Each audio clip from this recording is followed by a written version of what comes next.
Baik, Assalamualaikum warahmatullahi wabarakatuh. Jumpa kali kita pada hari ini dengan mata kuliah multimedia pada pertemuan yang pertama. Baiklah, Anda semuanya, doakan hari ini semuanya dalam keadaan sehat walafiat, tidak kurang satu apapun, dan juga dalam perlindungan Allah Subhanahu wa Ta'ala. Baiklah, hari ini karena pertemuan yang pertama, kita awali dulu dengan perkenalan sesuai dengan apa yang sudah ada di jadwal. Hari ini mata kuliah kita multimedia, nama dosennya adalah Budi Harto. Nah, baik, kita masuk ke pertemuan hari ini. Jadi, untuk mata kuliah multimedia, nah, jadi mata kuliah ini terdiri dari 3 SKS. Nah, biasanya memang ini kita full pertemuannya dilakukan di laboratorium. Karena mata kuliah multimedia itu 60-70%-nya adalah praktikum, sementara hanya 30% yang bersifat pengayaan atau teori tentang materi teknis daripada apa yang akan dipraktekkan. Nah, baik itu nama komponen, nama software, teknik bagaimana melakukan, dan objek-objek yang akan dipraktekkan. Nah, oleh karena itu memang pada perkuliahan dengan metode daring ini akan sedikit punya permasalahan tersendiri terkait permasalahan perkuliahan yang basisnya praktikum. Nah, tentu tidak semua kita punya sumber daya yang memadai untuk kita bisa melakukan praktikum mandiri. Nah, tapi meskipun demikian, dengan kondisi yang seperti sekarang ini, perkuliahan dilakukan secara daring, kemudian fasilitas labor yang tidak juga bisa kita gunakan, tidak berarti perkuliahan kita tidak bisa terlaksana, dan juga tidak berarti materi yang akan disampaikan itu tidak bisa kita cerna dan tidak bisa kita praktekkan. Nah, tentu kita akan menyesuaikan dengan fasilitas-fasilitas yang kita miliki. Bagi yang memang punya laptop atau PC yang memadai, VGA-nya cukup, tentu bisa maksimal dalam praktikumnya. Tapi bagi yang hanya punya netbook, bagaimana, atau punya laptop tapi kondisi atau spek teknisnya tidak mencukupi untuk multimedia, ya nanti kita tetap bisa dengan memilih alternatif-alternatif software yang tetap bisa dijalankan namun fungsinya sama. Nah, begitu juga dengan yang hanya punya smartphone saja. Nah, juga kita nanti akan cari alternatif, baik itu aplikasi maupun yang berbasis website yang mungkin juga bisa kita manfaatkan dengan fungsi yang sama. Nah, jadi seperti itu ya. Nah, baik, jadi perkuliahan kita 3 SKS artinya durasinya panjang, maka nanti dalam teknis pertemuannya kita akan selang-selingi nanti. Pada saat pemaparan materi yang membutuhkan diskusi, kita akan melakukan diskusi secara online, baik via media Zoom maupun kemudian via Google Meet dan sebagainya. Nah, terus yang membutuhkan diskusi tapi tidak perlu langsung, kita bisa manfaatkan grup WhatsApp yang sudah kita buat, begitu juga dengan LMS Google Classroom. Nah, untuk penugasan itu nanti Pak akan siapkan Google Classroom karena biasanya Google Classroom jarang memiliki masalah ya. Nah, baik, jadi apa mata kuliah kita sebetulnya? Mata kuliah sistem multimedia atau di kita namanya multimedia, itu nanti akan memberikan pengetahuan tentang berbagai macam jenis media.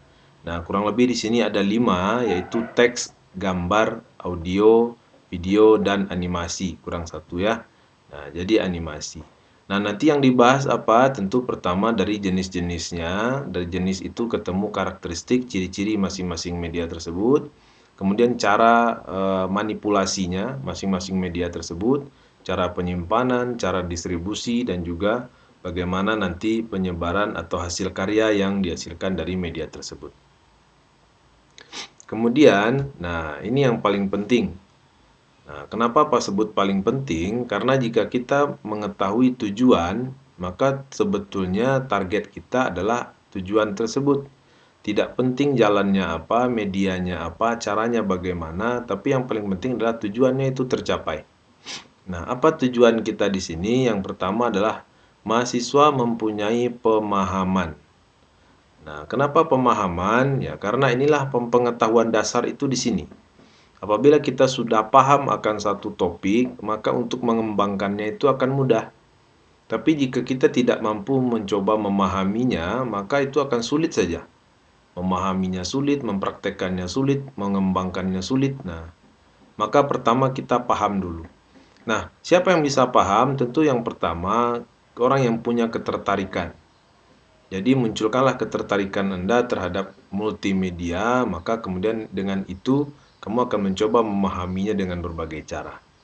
Nah, terus apa yang akan dipahami? Maka yang akan dipahami itu yang pertama konsep. Jadi kalau hanya konsep, bagi yang mau mencoba sedikit membaca literatur, modul, apapun yang ada di internet misalnya, maka insya Allah akan bisa paham. Nah, kemudian yang kedua baru aplikasi. Nah, aplikasi inilah yang kita pelajari. Jadi setelah paham akan konsep, maka kita pelajari aplikasinya. Kemudian apa saja komponen-komponen yang membangun multimedia itu sendiri. Nah, maka bagi yang mau tiga hal tadi, mampu mencoba memahami konsep, aplikasi, dan komponen-komponen, maka harapannya nanti setelah mengikuti perkuliahan ini, semua mahasiswa yang mengikutinya itu mampu merancang sebuah aplikasi berbasis multimedia yang efektif dan interaktif. Tentu dengan cara menggabungkan apa yang sudah dipelajari sebelumnya. Nah, kemudian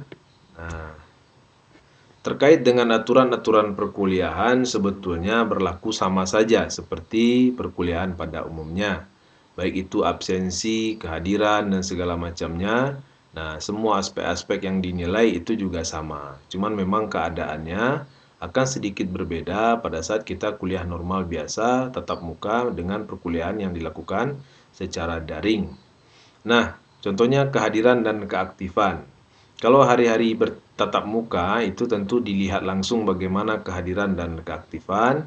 Nah, untuk periode ini dalam metode daring, untuk absensi jika tidak ada permasalahan yang kompleks, maka absen akan diambil melalui e-kampus. Maka semuanya diharapkan mampu mengutak-atik fasilitas e-kampus terutama dalam mengisi kehadiran. Karena kalau berbasis e-kampus seperti itu tentu rekapnya otomatis. Jadi misalnya sudah hadir tapi lupa mengisi kehadiran, tentu nanti akan dianggap tidak hadir. Meskipun sebetulnya sudah masuk ya. Nah, berikutnya kita nanti penilaiannya akan berbasis project. Nah, ini juga sama, meskipun daring, ini tidak akan ada permasalahan. Karena project ini adalah sebuah pekerjaan yang dilakukan secara mandiri, tentu di rumah masing-masing juga. Nah, yaitu membuat sebuah karya multimedia sesuai dengan instruksi tugasnya nanti. Nah, proyeknya nanti ada dua, sebelum UTS dan juga nanti sebelum UAS. Nah, maka masing-masing proyek itu yang diberi nilai, baru kemudian ujian. Nah, jadi sama saja ya. Nah, terkait dengan perkuliahan metode daring, tentu segeralah masuk pada waktu yang ditentukan sehingga absennya terhitung hadirnya di awal waktu, kemudian hadir terus sehingga nanti pada saat perekapan, rekap absensi itu tidak ada yang dirugikan ya. Nah, semuanya dapat terdata dengan baik. Nah, jadi seperti itu tadi, baik itu tujuan dan lain kita sudah bahas, dasar-dasar multimedia. Kemudian juga nanti bisa dibaca di materi. Nah, apa saja sih komponen yang mendukung multimedia? Nah, berdasarkan yang tadi sudah kita bahas, ada teks, gambar, audio, video, dan animasi. Nah, itu sebetulnya sudah bisa terbayang. Alat-alat yang dibutuhkan apa? Teks dan gambar itu adalah desain grafis. Nah, semester sebelumnya sudah belajar bagaimana mengolah grafik. Maka mudah-mudahan insya Allah untuk pengembangannya sudah lebih mudah. Audio atau suara tentu melalui proses perekaman atau dibuat sendiri. Nah, tentu juga sudah tahu. Kalau direkam berarti butuh alat perekam. Yang punya handphone juga bisa. Yang punya laptop pakai mikrofon atau headset bisa. Nah, itu juga secara teknisnya sudah paham. Video juga sama. Syaratnya kamera. Bagi yang punya kamera, baik itu handphone, kamera digital, DSLR, semua bisa melakukan pengambilan gambar video. Nah, animasi, inilah baru yang di-create ya. Kita butuh software untuk mengolah animasi. Terus Pak punya recommended tool. Ini hanya rekomendasi ya, bukan mewajibkan. Sehingga kalau misalnya ingin bekerja dengan bidang multimedia, maka minimal spek hardware yang kita miliki itu kurang lebih seperti yang ada di sini. Nah, terus software-softwarenya juga begitu. Nah, baik yang di komputer maupun di handphone, ya, pada intinya seperti ini. Graphic Design Software. audio editing software, animated software, video editing software, software pendukung opsional. Nah, jadi inilah semua peralatan yang kita butuhkan. Apa maksud dari graphic design? Ya, software-software yang bisa digunakan untuk mendesain gambar, desain grafis, apapun itu, Corel, Adobe InDesign, macam-macam jenis softwarenya. Bahkan kalau yang di smartphone juga tentu ada. Audio editing software, Audacity, Cool Edit Pro, banyak macamnya. Nah, dalam kondisi daring seperti ini, sehingga justru memudahkan sebetulnya. Kita dibebaskan untuk memilih aplikasi sesuai dengan kegunaan. Yang penting fungsinya sama, apapun namanya aplikasinya tidak menjadi masalah. Nah, ya. Nah, terutama software-software pendukung opsional. Nah, ini trik ya. Bagi yang ingin punya banyak bahan, tentu dia punya banyak plugin. Nah, sehingga contohnya mendesain icon. Kalau semuanya dibuat, tentu kita akan sulit ya. Nah, makanya kita cari software yang memungkinkan untuk kita membuat itu menjadi lebih mudah. Nah, ini tadi silabus. Jadi nanti tinggal kita pelajari saja. Nah, baik. Itu sebagai pengantar mata kuliah multimedia. Nah, harapannya adalah meskipun kita dalam kondisi seperti ini tidak mengurangi esensi dari perkuliahan. Nah, sehingga dengan kemandirian tersebut kita bisa secara mandiri mendalami materi-materi yang disampaikan berdasarkan silabus yang diberikan. Kemudian kita cari sumber belajar, kita praktekkan. Nah, satu lagi sarannya seperti tadi, jangan sampai terlena dengan keadaan ini sehingga membuat kita menjadi semakin malas, sehingga apa yang sudah dipelajari hilang, yang akan dipelajari sulit untuk dipahami. Nah, sehingga semakin lama semakin seperti itu, sehingga nanti takutnya kita tamat kuliah dengan membawa bekal yang sangat sedikit ke dunia kerja.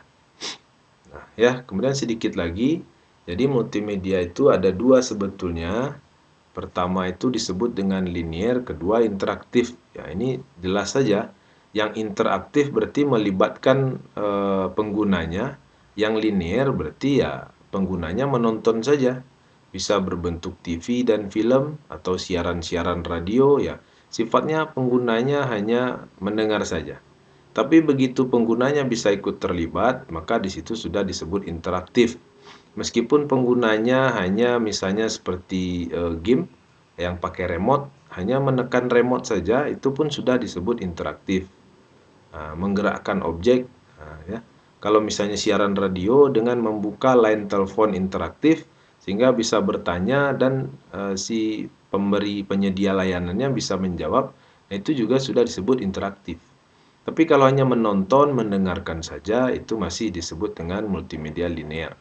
Nah, ini sama saja. Sejarahnya cukup panjang, nanti bisa dibaca.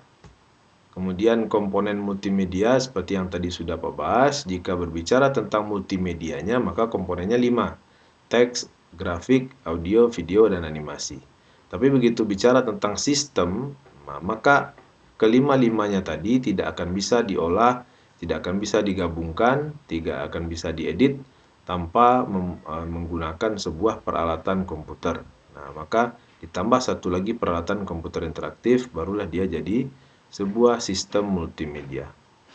Nah, harusnya hari ini begitu bicara tentang multimedia, tentu kita akan sudah banyak bayangannya ya. Karena apa-apa sekarang sudah memanfaatkan multimedia. Nah, kemudian karir. Nah, karir multimedia, nah ini hari ini itu adalah sebuah jenis peluang karir yang sangat diminati ya. Kenapa diminati? Karena pertama itu orang-orang ahli di bidangnya masih sedikit ya. Jadi masih sedikit orang-orang yang kemudian memiliki keahlian di dalam multimedia.